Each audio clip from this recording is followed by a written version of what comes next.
कहा जाता है कि अहंकार इंसान की आंखों पर पट्टी बांध देता है, जिससे उसे सामने खड्डे इंसान का दर्द नहीं, बल्कि सिर्फ अपनी दौलत दिखाई देती है। लेकिन समय का पहिया जब घूमता है तो राजा को रंक और रंक को मसीहा बनने में देर नहीं लगती। यह कहानी मुंबई की उस भीड्डा भाद्दा वाली सड़क से शुरू होती है, जहां अमीरी और गरीबी एक ही सिग्नल पर खड्डेजी होती है, लेकिन उनके बीच का फासला मीलों लंबा होता है। शाम का वक्त था। आसमान में काले बादल घिरे थे और हवा में बारिश की नमी थी। लाल बत्ती पर एक चमचमाती हुई काली मर्सिडीज कार आकर रुकी। कार के अंदर बैठे थे दिनेश मल्होत्रा, शहर के सबसे बड्ढे रियल एस्टेट टाइकून। उनके माथे पर चिंता की लकीरें थीं और स्वभाव में आग जैसी गर्मी। आज ही उनकी एक बहुत बड़ी डील कैंसिल हुई थी, जिससे उनका पारा 7वें आसमान पर था। वह अपने फोन पर किसी को डांट रहे थे। मुझे बहाने नहीं चाहिए, अगर काम नहीं हुआ तो सबको नौकरी से निकाल दूंगा। तभी कार की खिड़की पर एक नन्ही सी दस्तक हुई। बाबूजी, गजरा ले लो। दिनेश ने गुस्से में कांच नीचे किया। बाहर एक 10 साल की बच्ची खद्दी थी। नाम था झिलमिल। उसके कपड़े फटे पुराने थे, बाल बिखरे हुए और पैरों में चप्पल तक नहीं थी। लेकिन उसकी आंखों में एक अजीब सी चमक थी, जैसे अंधेरे में कोई दिया जल रहा हो। उसके हाथों में ताजे मोगरे के फूलों की माला, गजरा थी, जिसकी खुशबू दिनेश की महंगी परफ्यूम से कहीं ज्यादा पवित्र थी। बाबूजी, बहुत अच्छी खुशबू है, घर में मेमा साहब के लिए ले लो ना, सिर्फ 20 रुपए का है। झिलमिल ने उम्मीद भरी नजरों से कहा। दिनेश का गुस्सा पहले ही भरा हुआ था। इस रुकावट ने आग में घी का काम किया। वह चिल्लाया, हटो यहां से, मुझे नहीं चाहिए तुम्हारा ये कचरा, दिमाग खराब मत करो मेरा। झिलमिल सहम गई, लेकिन उसने हिम्मत नहीं हारी।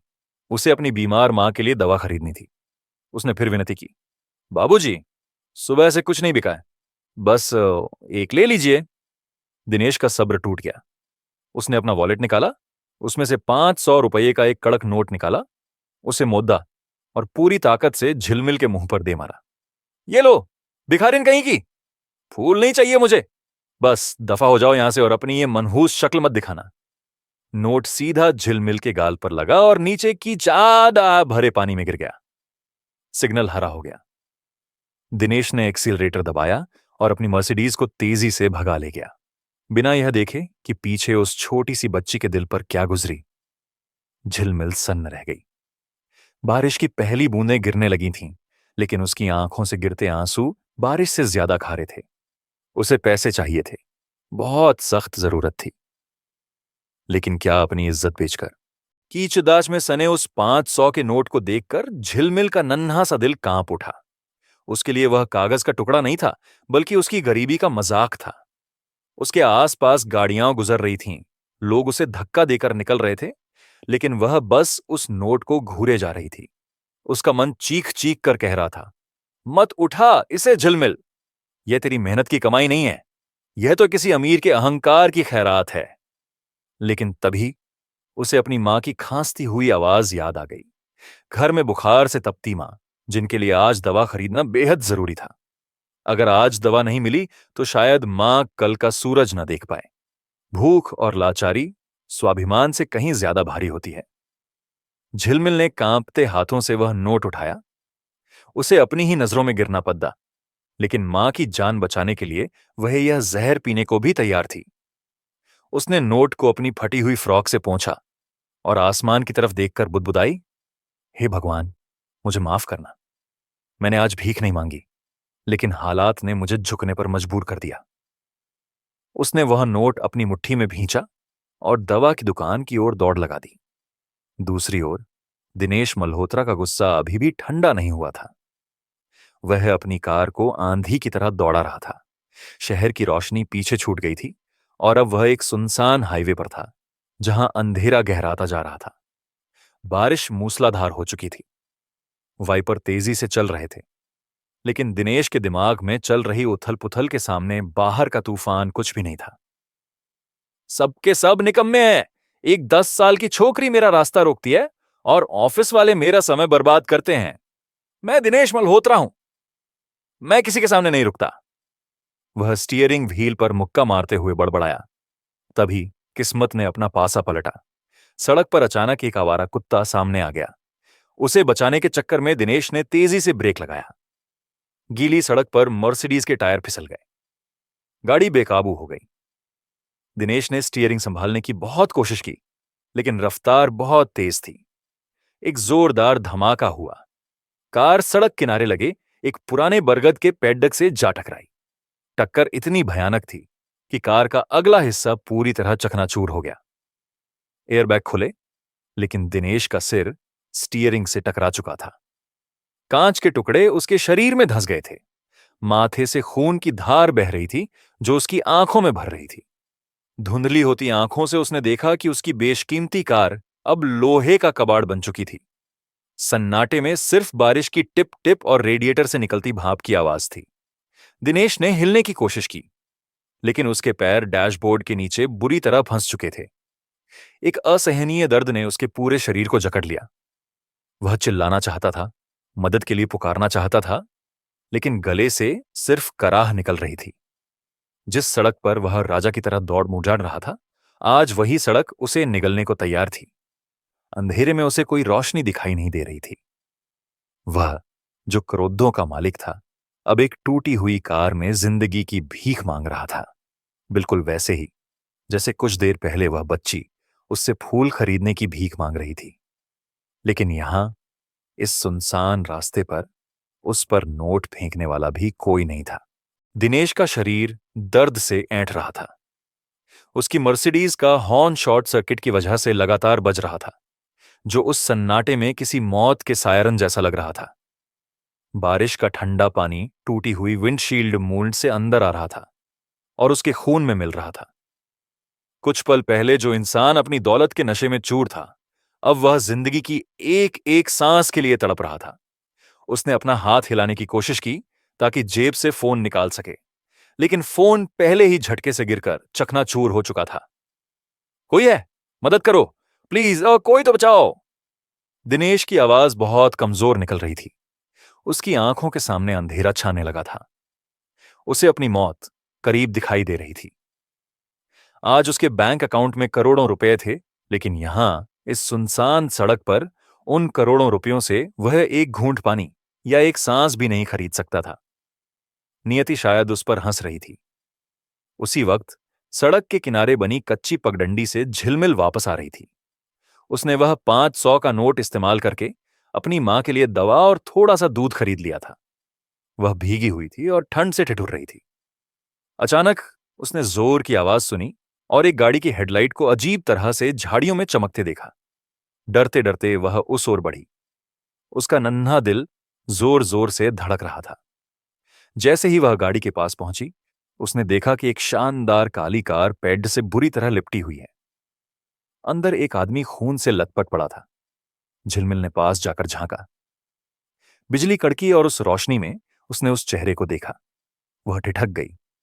उसके कदम पीछे हट गए।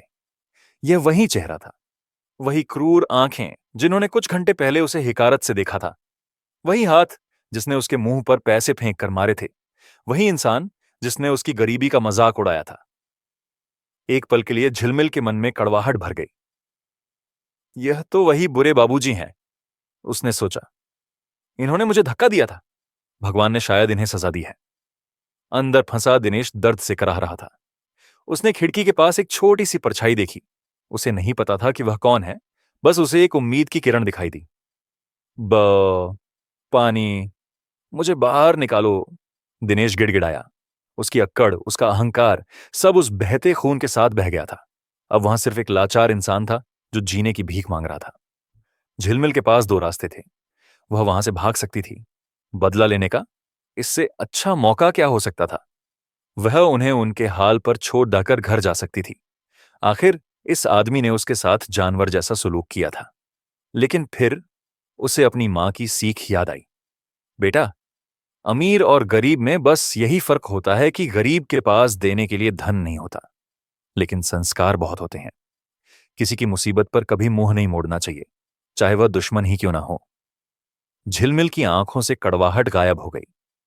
उसने अपनी मुट्ठी भींची, दवा की थैली को एक सूखे पत्थर पर रखा और अपनी पूरी ताकत बटोरकर उस टूटे हुए दरवाजे की तरफ बढ़ी। वह जानती थी कि वह उस भारी लोहे को नहीं हटा सकती, लेकिन वह कोशिश किए बिना हार मानने वालों में से नहीं थी। उसने अपनी नन्ही हथेलियां उस ठंडे गीले कांच पर रखीं और चिल्लाई, बाबूजी, आप घबराओ मत, मैं हूं ना, मैं किसी को बुला कर लाती हूं। बारिश और तूफान का शोर कानों को फाड़े डाल रहा था। झिलमिल दौड़कर सद्दक के बीचों बीच आ गई। वह अपनी नन्ही बाहें फैलाकर आने जाने वाली गादियों को रोकने की कोशिश कर रही थी।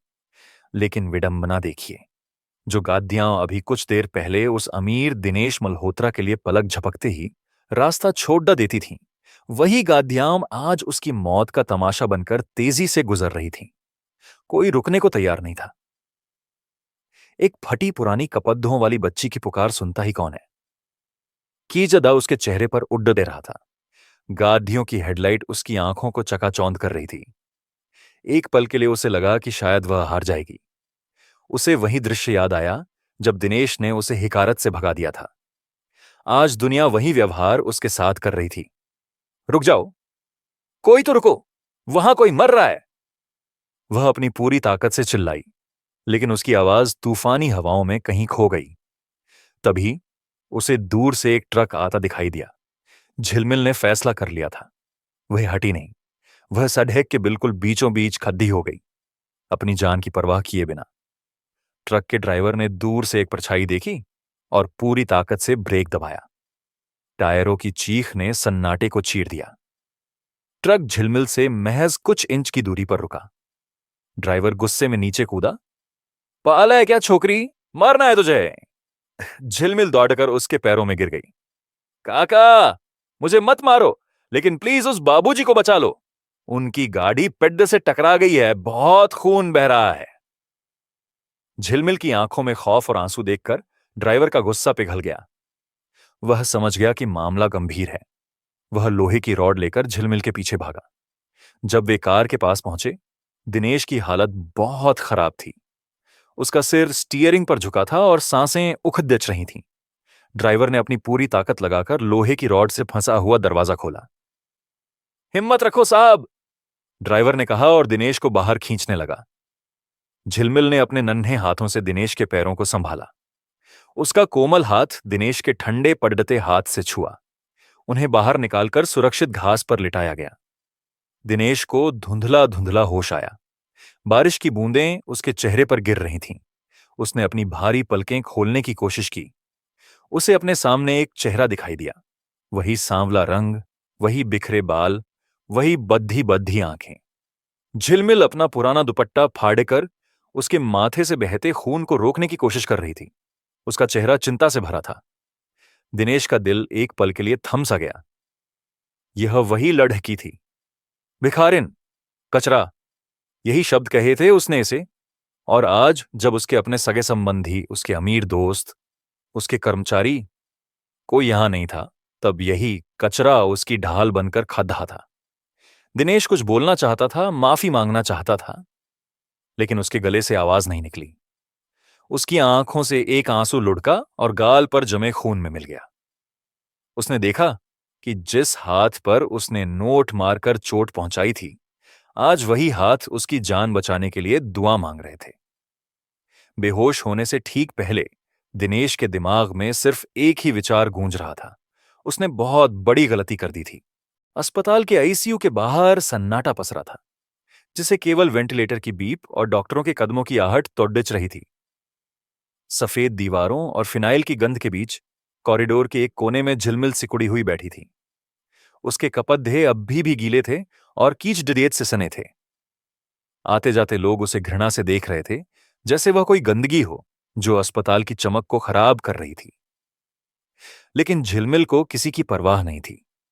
उसकी नन्ही हथेलियां जुद्दी हुई थीं और वह लगातार भगवान से उस बुरे बाबूजी की जान बख्शने की प्रार्थना कर रही थी। ट्रक ड्राइवर दिनेश को भर्ती करवाकर जा चुका था, लेकिन झिलमिल नहीं गई। उसे डर था कि अगर वह चली गई तो बाबूजी को होश आने पर पानी कौन पिलाएगा। घंटों बाद दिनेश की आंखों में हरकत हुई। उसने धीरे धीरे आंखें खोलीं। सिर में तेज दर्द था और शरीर पट्टियों में जगदा हुआ था।